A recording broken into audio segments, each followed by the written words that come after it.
Yo, guys, this is the real reason I got an Xbox Series X. This baby right here.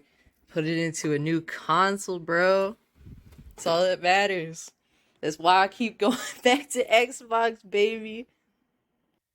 Hey guys, welcome back to the Cool Classic Kids Show, and today we are doing a review of this guy right here, the Xbox Series X, this heavy bastard. And it's been about close to 2 months since I got it. When I did the video showing that I did in fact purchase it and that I was gonna do a review, and it's been a little bit, but with that I've had a lot of time to actually play with the Xbox Series X, my new rocket launcher, and so far I've been having a pretty good experience, but it's really like a mixed bag. Now, when it comes to the way the system looks, it's a very basic design. It fits right beside my TV, no problems. Basic shit, nothing crazy. I don't need a system that looks like super extravagant by any means, but it doesn't look ugly. So there's a plus there.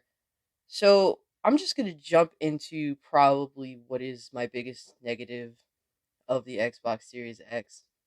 And so let's move this guy aside a little bit. Keep it right there. To me, the biggest negative is this. This thing fucking sucks. When I first unboxed it, the boxing was cool, looked really nice. I picked up the Series X, it was heavy as hell, but it looked pretty decent. I was like, okay. Then I picked this fucking thing up and I held it for 2 seconds and I'm like, something is wrong here. This feels like cheap ass plastic. This plastic feels so garbage. It feels so. The original Xbox, the Xbox One X. I got the version of the Xbox One X, the big one, that didn't come with the camera because I wasn't wasting my time buying the camera.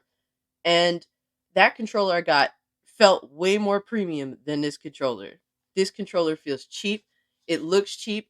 It looks very bland. It looks like it's almost ashamed of itself from how bland it looks. It doesn't want you to notice it at all. So that's what I get from this controller. And at first, I didn't want to believe that this was cheap. I was like, oh, maybe I've been holding, the the um the DualSense controller for too long. Maybe my expectations were too high. So I'm like, you know what? Let me get my Xbox One X Gears 5 controller, and I was like holding them and I'm like, this feels way more nicer. It's like the same price and it feels way nicer than the Xbox Series X controller. Then I'm like, maybe since it's custom, I'm still setting my expectations too high. So let me get the Xbox One X controller. So this is the Xbox One X controller versus the Series X controller, and this still feels way more premium in the hands. It doesn't feel that much crazier, but this feels at least acceptable to me. This looks like it wants to have a style. It doesn't look like it's fucking ashamed of itself. This looks like it's ashamed of itself. It feels like cheap, brittle plastic. Um, the way the handles feel, they feel so nasty. Like, I just don't like this controller. It fucking sucks. It has like this super brittle handles on the back that feel disgusting. It feels like I don't smoke, but I need smoke breaks to take a break from this fucking controller. When I'm playing with my friends on the Series X, we're playing like Halo or some shit.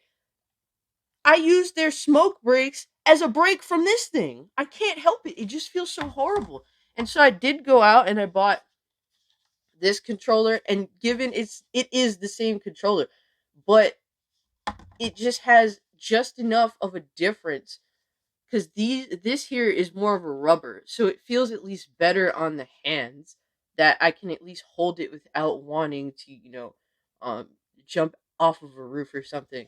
So with that, the controller is really disappointing. I don't understand how they could downgrade like that. Just think about this shit. The Xbox One X, the original Xbox One X, came with a more premium feeling controller.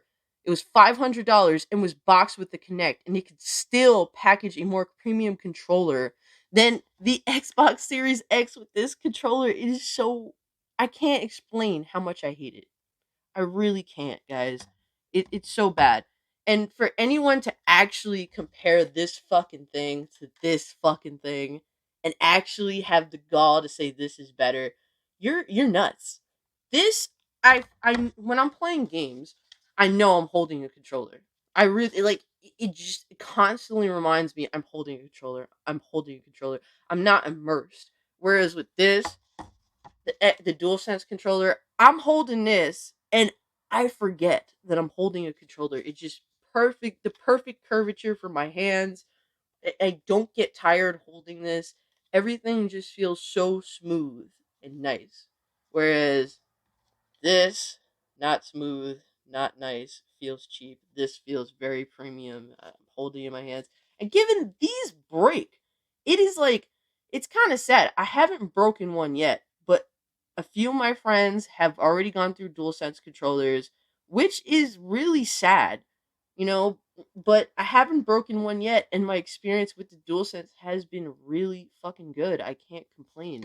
Whereas this, I haven't broken it yet, but I don't like using it. I use the blue one, and I haven't broken that one yet, but it's only been 2 months, and I don't think these. The one good thing I could say about the Xbox One controllers is that I haven't broken any of them yet. I don't know if that's because I just don't play them enough to really put that time needed to break them, but I don't break them, so that's one plus. Now, guys, we're gonna get into the games.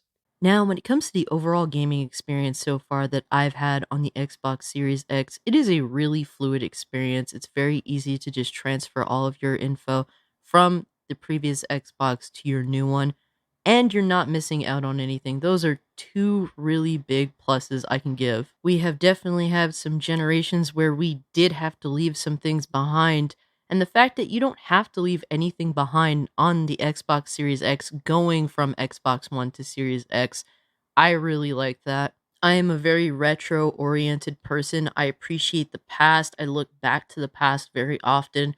So the fact that I don't have to leave anything in the past or go out of my way to own anything extra in order to go back to the past, at least in regards to Xbox One, is really cool to me. Now, where Xbox Series X appears to be lacking for me personally is that they don't dive enough back into the past. I want to see more retro titles come to Xbox Series X. I think it's an absolute travesty that to this day, we still do not have Jet Set Radio Future on the Xbox Series X or on Xbox One. That is a game that is locked away, still remaining exclusive to the original Xbox. It is my favorite Xbox game, a game that I got for free when I got the original Xbox for Christmas since it was bundled in. And the fact that I cannot play that game unless I get on an Xbox or I guess resort to emulation, but I don't really want to do that. I just want to have immediate access to it on the Series X where it should be. Xbox needs to be more prideful on its past. They are pretty prideful on its past. It's something that they lean on so much, but I don't think that they do it enough. Another game that really needs to come to Xbox Series X is Quake IV. Quake IV is another title that is one of my favorites.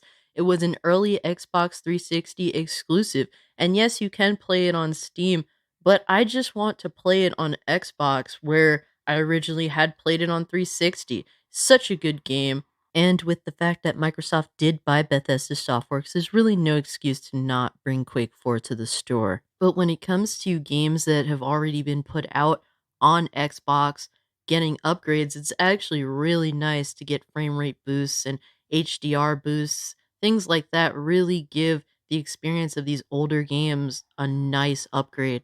I mean, Fallout 76 is a bad game, but the fact that I didn't have to pay for it, I just played it on Games Pass. It had a 60 FPS boost, and I really do like Fallout, and I wanted to try out 76. So being able to try it out on the Series X, not having to pay for it, being able to play it as much as I want with that FPS boost. Unfortunately, I did try a trial for 76 on my PC, and The frame rate was really unstable on my PC because my CPU is garbage. But on Series X, the game ran at locked 60. I didn't see any hiccups. It was really cool for a game that's pretty shitty like that, unstable. Running at 60 pretty much flawlessly on Series X. That is a good sign. I also did complete the main campaign of Assassin's Creed Odyssey on my Xbox One X, and being able to go back to that game on Series X with all my stuff carrying over and having the 60 FPS boost, it really makes the game feel so good to play. Oh my god. I can't imagine going back to 30 FPS. That would really suck. It's really cool to get these upgrades. A lot of people, especially normies, are under the impression that old games bad, but man, making old games be able to play at their very best is such a great thing. And I really do hope that more older titles do get these upgrades like Oblivion. I really want Oblivion to run at a higher frame rate and get more upgrades in general. And the same thing with Condemned Criminal Origins. I love that game. It's such a awesome horror experience, and I played it on 360 as a kid. I think I was like 13 and I got that game for my birthday, and I was truly fucking horrified by the crackheads in the crackhead building trying to kill you. But man, if that game could run at 60 FPS on Xbox Series X, I would love it so much. It was the first game I actually downloaded to continue playing on Series X. So yeah, I do think that Xbox has a good thing with upgrading older titles. Please continue doing that. It's something that I love as someone who appreciates the past. Now let's move on to Quick Resume. And honestly, Quick Resume is freaking awesome. I remember a lot of people saying that don't even have an Xbox Series X. Oh man, Quick Resume is pointless. I don't need any of that. Man, Quick Resume makes the experience of gaming on Series X or S pretty seamless, very like intuitive to what you're doing. Man, I'll be playing this game and my homie Side Strike on PC is like, "Yo, jump on Back for Blood with me and the homies." So I'm just I'll be there. I just simply go to the menu, click on freaking Back for Blood, play that for a few hours. Then I get off of that and I go right back to my game I was playing, and guess what? I'm back at the same exact spot I was before, and that's for multiple games. You could just game hop all over the place. I mean, it's really cool to have that feature. It's something that's just there. You don't have to do anything extra. It literally just plays itself. And guess what? When I turn off my Xbox and I go back to it later, Quick Resume is still working. I could just resume what the fuck I was playing yesterday. You know, it's really just cool to have. Anybody who says that it isn't clearly hasn't experienced it. And yeah. Now, when it comes to games on Games Pass, it's really cool that I get to try a bunch of games that I had interest in to see if I even like them or not before buying them. Now, if I like the game, I'll end up buying it. I won't say I'll buy it on the Xbox, to be honest with you, but I'll end up buying it because I like collecting games that I really enjoy. But when there's a game, for example, like Back for Blood, where I was interested, but I really just didn't feel like paying 60 for it. With Games Pass, I got to download the game day one. I got to play with a bunch of my friends, and given the game itself isn't good, it isn't the worst thing ever, but it's not good either. But I got to play it with a bunch of my friends. I didn't have to pay 60 for it. We actually had decent fun with the game. So overall, it's cool to get those games where you're interested, but you're kind of iffy on paying the price. Hell, that was a game I didn't think was worth 60, but I got some fun out of it and didn't have to pay for it. And I was gonna have Game Pass anyway. It's not like I went out of my way to buy Games Pass to play Back for Blood. It just dropped on Games Pass, so I got to try it. Had fun with it. Didn't have to pay 60. Cool. Move on to the next game. I was really interested in a game called Skatebird for a while, and it dropped on Games Pass day one. I got to try it and realized, man, this game is kind of rough. So I didn't have to pay, what, like $20 for it? I avoided paying $20 for a game that I thought would be cool, and turns out it was just eh. A game that I did get to play a good bit of with my friend Size Strike was The Ascent, and that game visually is a masterpiece. Oh my god, it's so beautiful and detailed. The Series X runs it so well, and given the game had some glitches when I was playing it, I had a really fun experience playing co-op with my friend, and it's still a game I do want to go back to and play some more. And I was playing it on my Series X through Games Pass, and my friend was playing it on his PC through Games Pass. Really cool how that works. A big plus I do give Games Pass is that it's really easy to link up with a friend who also has Games Pass and we can play the same games together. You don't have to worry about paying full price for a game to be able to play with a friend. When it comes to the games that are on Games Pass, we get to choose from a library of different games. And the cool thing about Xbox is that they have some decent multiplayer games, decent co op games, and single player games. So they definitely have at least a variety there on Games Pass for us to play. And this is coming from someone who avidly does talk against Games Pass. I mean, I use it because at the end of the day, I'm a consumer and I'm going to use whatever consumer power I have to get the best possible outcome for games that I'm interested in, of course. But I do talk against Games Pass, but I can unbiasedly and talk about it in positive ways that I do like. A game that I discovered on Games Pass. I had no idea what it was, and I saw it, and my friend started playing it, and I was like, "Oh, how is this game?" He's like, "Oh, it's actually really cool." So I started playing it, and that's called Echo Generation, and I love this game. It is a turn-based game that kind of has the feeling of Resident Evil when it comes to playing in a whole area that you need to find things to basically progress in a story or unlock new things is really an interesting concept game. I mean, it looks like Minecraft and it looks kiddie, but it really does remind me of Stranger Things. You're playing as this young kid and he dives into some deep dark shit and I'm just like, "Wow, this is a lot of fun." I wasn't expecting it from this game and I haven't finished it, but I really do like the game. It's something I wouldn't have even known about without Games Pass, so I'm grateful for that. It's actually a game I do wanna make a video on and talk about in general, maybe give a first thoughts and impressions down the line. Now, when it comes to Xbox, I mean, I think it's important to talk about heavy hitters because Xbox needs heavy hitters. They've been very stagnant for the entire Xbox One generation for the most part. So, how do I think Xbox Series X will fare with heavy hitting games in the future? I mean, I'm really excited personally because Forza Horizon 5 is dropping tomorrow. Then next month is Halo Infinite, and that game looks like it's going to be pretty fucking fun. I think that there's a lot of fun things that are coming to the Xbox Series consoles. I'm also excited for other stuff like Stalker 2, Avowed, Starfield, The Gunk, Outer Worlds 2, Scorn. So yeah, I think that Xbox overall is coming out of the rut that was the Xbox One generation. Thankfully, it has been yet to see. I mean, we are just getting Halo Infinite and Forza 5. And yeah, I mean, that's kind of what we normally do get. But clearly, Xbox at some point is going to explode. I mean, whether you like the fact that they bought these studios or hate the fact that they bought these studios, I wish that they would just remain third party if they could. But the fact that they do have all these studios means at some point Xbox is going to explode with games. And that is a big reason why I did buy an Xbox Series X is the fact that, yeah, there are games coming out at the end of this year that I'm excited for. I'm about to play. And there's going to be games in the future that are going to drop on Xbox. And hey, if I can Games Pass it to see if I like them, then maybe pick them up in the future. Sounds cool to me, whatever.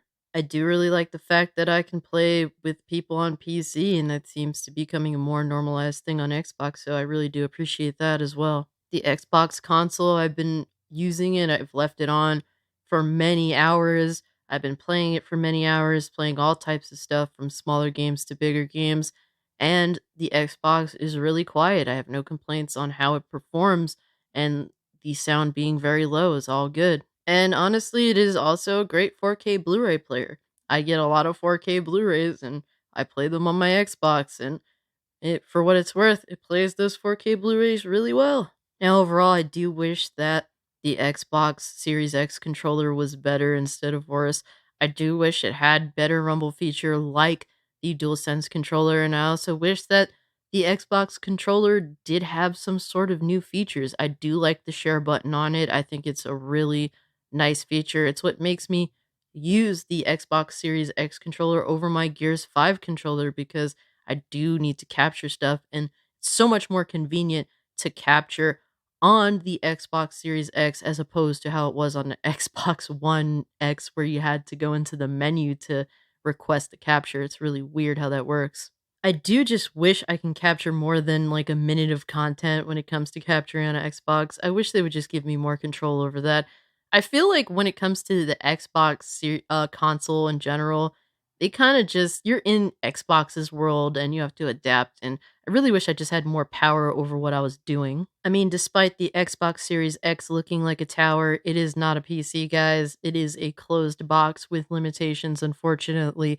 So you have to abide by the console rules. But overall, the UI works pretty well. It feels a little bit convoluted, but once you're on there playing long enough, you kind of understand what's going on. And the UI is snappy, so no complaints there. So yeah, guys, overall, I've been having a pretty good experience with the Xbox Series X. I really can't complain. I'm actually happy I bought it. With Games Pass, I have a lot of shit to do. Given it's a normie console, that's really the best thing I could say about it. The Xbox Series X appeals to the mass majority of gamers out there, and most of those gamers are just normies. Like, they're perfectly happy playing GTA, Call of Duty, Madden, NBA 2K, FIFA, and yeah, pretty much that's their rotation almost every year. This includes a lot of games that normies can discover. So with the Games Pass and all that. So it really works out in getting people that don't really play many games to at least try them.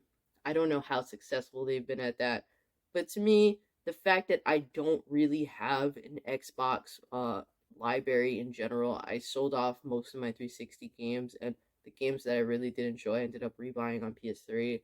So with that, the fact that I don't collect, I don't have a library means that I'm just gonna opt for Games Pass and not recollect. So, in terms, like, to me, with gaming, collecting is a huge part of my hobby. I love collecting games, just the fact that I own them physically.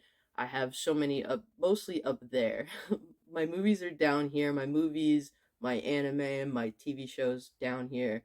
My games are up there. Then the rest of my games that I can't fit on my shelf are like in these little things under my bed. So I have a lot of games that I do collect, and I have absolutely zero interest in collecting for this. So when it comes to collectors, this is definitely not the console. I don't trust collecting for Xbox because they really, really are pushing digital. So if you don't value your digital existence, I can't value it either. So in regards to that, it's a low for me. But when it comes to the games, I've discovered some really good games, so I'm happy with that. I I like exploring new games, seeing different things. I love small games, like I love indie titles or just really obscure shit that looks like it could be interesting. So like Games Pass gives me the opportunity to check out those games, which is really cool. Overall, Xbox keeps me gaming, so I really can't complain. Like the Games Pass works for what it's doing, but the discussion of how Games Pass affects the industry itself is still one to me that is important. Games Pass is a Netflix service. Anybody who denies that, honestly, you're ignorant. That's all I have to say. Games Pass is a Netflix service for video games. They accomplish the very same thing. They release content to its users, and these users stay subscribed. That's literally the basics of both of them. And with that, it does depreciate the concept of the art form itself, the gaming art form. So I don't like that. I don't see games as content unless they're complete piles of shit that I don't like. Sorry to say, but there's just some games out there that are bad or that are trying to just get your money. Like, you have all those games. Some of them, the creators just envision them as content to basically get money from their users. That's literally all it is. Like a Fortnite. I don't really consider Fortnite an art. I really don't. But there are some amazing ass games out there, single players, some multiplayers, some unique shit, indies that I do really feel as though they've been crafted by a loving loving developers that really want to put a piece of art out there for us to enjoy. Those games I really do love and appreciate. And Games Pass does expose me to some of those games, but when it comes to Games Pass, Microsoft sees it as just getting content on the service. And then a lot of us end up seeing games just as content, and I really don't like that personally. That mindset to me is really, it's not a good future for the art form itself. And Martin Scorsese said something very similar when it comes to movies. Like, Netflix really does depreciate the value of film. Like, I go out of my way to buy great films and great games because I value them so much. It is so important to me, and especially to preserve that. And so I always have it. Like, to me, they're so beautiful. It's like when you buy, like a piece of art from like Picasso or something, like anything like that. That's not my, I'm not into actual paintings and stuff, but people love to collect paintings because they value the art form. It's beautiful. It's something that they like to hang up. It's something I like to put on my shelf, and I like to play and appreciate for that time period the type of art that developers were making. So to me that's very important. um I do get to get my hands on some new games and try some new games out on Games Pass. So with that, I'm definitely grateful for. It's a good gaming box for normies. That's the best thing I can say about it. It's not to depreciate that. Like, unfortunately, whether we want to believe it or not, the industry of video games is predominantly normie based. Like, there are a lot of people that got into video games, honestly, like last gen, and that's cool. Like, more people into video games is cool, but they don't really get into video games the way some of us did back when we were kids. Like, I've been gaming since I was like 5 years old, since I had a Game Boy Color, and I see video games in such a different light from some, like, these people that we're just not going to see eye to eye. And that's fine, because I can't expect someone who just started playing video games to see eye to eye with me. Like, we have totally different likes and different histories with the art form. So I don't expect anything from that. I'm not trying to disrespect like people that just play games casually or casuals in general. We have to understand that the industry gave itself to casuals, and those are the primary buyers of these consoles when it comes to this. When PS4 sold like what 120 million consoles, you think those are all hardcore gamers? Not even half of them are hardcore gamers, and I think we need to concede the fact that that is the reality of the situation. Like, I want games to be valued physically forever, but I realize that most of the gamers that still are into games that haven't gone retro, they don't really give a shit about that. So what I want is what I want, but the reality is the reality, and this is a good console for the mass majority of gamers who play on console. That's it. That's what I have to say. And I enjoy it for what it is. I don't take it very seriously, but I enjoy it for what it is. I've had a lot of fun here. That's all I gotta say about that, guys. If you can, like this video, share this video, subscribe to my YouTube channel. Follow me over on Twitter if you want to continue the conversation. With all that being said, guys, I'm out. Peace.